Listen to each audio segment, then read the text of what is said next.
Salut, c'est encore moi, Jade Thomas. Si vous ne le savez pas encore, bienvenue sur ma chaîne YouTube dédiée aux plantes, aux potagers et aux petits jardins d'intérieur. On me conseille toujours de demander aux spectateurs de s'abonner et de liker en début de vidéo, alors voilà, je le fais. N'hésitez pas à me soutenir. Bon, je sens que je commence à trop parler. Passons directement au sujet de la vidéo d'aujourd'hui. Bonjour à tous. Dans cette vidéo, je vais vous parler d'un sujet qui concerne de nombreux jardiniers. Comment tuer les graines indésirables dans le compost. Si vous avez déjà rencontré des problèmes avec des plantes qui poussent là où vous ne le souhaitez pas, vous savez à quel point cela peut être frustrant. Je vais partager avec vous quelques méthodes efficaces pour vous assurer que votre compost ne devient pas un terrain de reproduction pour ces graines. Restez avec moi pour découvrir des astuces simples et pratiques qui vous aideront à obtenir un compost de qualité, sans surprise. C'est parti! Par Larry Hodgson, 26 août 2018. Comment tuer les graines dans le compost. Normalement, on évitait de mettre les graines de mauvaises herbes dans le compost, mais... Source, Daniel Blunt, www.sciencelearn.org. NZ. Idéalement, on ne met pas de mauvaises herbes en graines ou en fin de floraison dans le compost. Ainsi, on évitait le problème de plantes indésirables qui germent dans le jardin quand on l'utilise. Mais, parfois, on n'a pas le choix, le matériel compostable le plus disponible, fumier de cheval, foin, etc. en contient, ou encore, faire le tri serait trop compliqué. Heureusement, il y a d'autres solutions. Gros tas extra chaud. Un tas de compost qui chauffe adéquatement produira de la vapeur. Source, Anatomy of Living, www. YouTube. Comme en général, plus le tas de compost est gros, plus il chauffe, et la chaleur tue les graines. Après une semaine à 55 degrés C*, la plupart des semences seront mortes, mais il faut un mois à 63 degrés Celsius pour tuer les plus résistantes. Curieusement, la plupart des mauvaises herbes courantes sont en fait faciles à tuer et meurent à des températures relativement basses.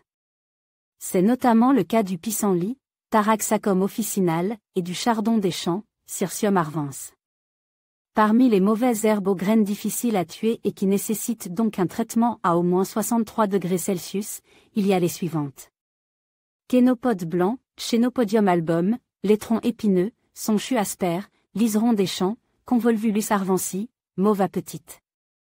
Feuilles, Malva pusilla, patience à feuilles obtuses, Rumex obtusifolius, renoué faux liseron, Polygonum convolvulus, maintenant.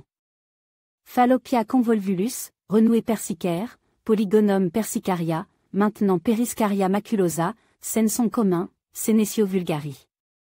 Véronique commune, Veronica persica, thermomètre à compost. Pour tuer les mauvaises herbes, il faut que l'aiguille se place dans le chaud. Source, www.amazon.fr. Pour savoir si votre tas de compost chauffe suffisamment pour tuer les graines de mauvaises herbes, le plus facile est d'y insérer un thermomètre à compost, mais il y a une autre possibilité, celle d'y enfoncer votre main.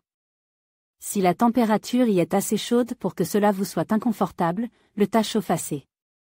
N'oubliez pas de retourner régulièrement le tas, non seulement parce que cela aide à l'oxygéner et donc à stimuler la vie microbienne. D'où une chaleur supérieure, mais aussi pour que les ingrédients de l'extérieur du tas, où il fait plus frais, puissent aussi être traités à la chaleur. Il peut aussi être nécessaire d'arroser votre tas de temps en temps. Le compost chauffe le plus efficacement quand il est moyennement humide.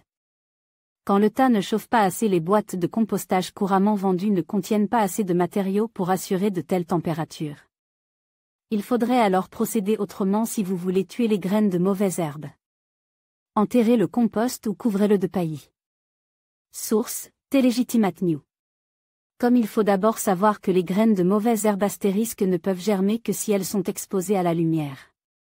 Si vous craignez que votre compost contienne des graines encore viables, enterrez-le lors de l'utilisation ou, si vous l'appliquez en surface, couvrez-le de paillis. Problème règle. Attention. Les graines de certains arbres, et notamment les noix, glands et marrons, peuvent germer lorsque couvertes de terre ou de compost. Mais pas celles des mauvaises herbes annuelles et vivaces. En conclusion, tuer les graines dans le compost est essentiel pour garantir un jardin sain et productif. En utilisant des méthodes telles que le chauffage, le retournement régulier et l'ajout de matière carbonée, vous pouvez réduire efficacement la germination des graines indésirables. N'oubliez pas que la patience et l'observation sont clés dans ce processus. En appliquant ces techniques, vous contribuerez à créer un compost de qualité qui nourrira vos plantes tout en minimisant les mauvaises herbes. Merci de votre attention et à bientôt pour d'autres conseils de jardinage.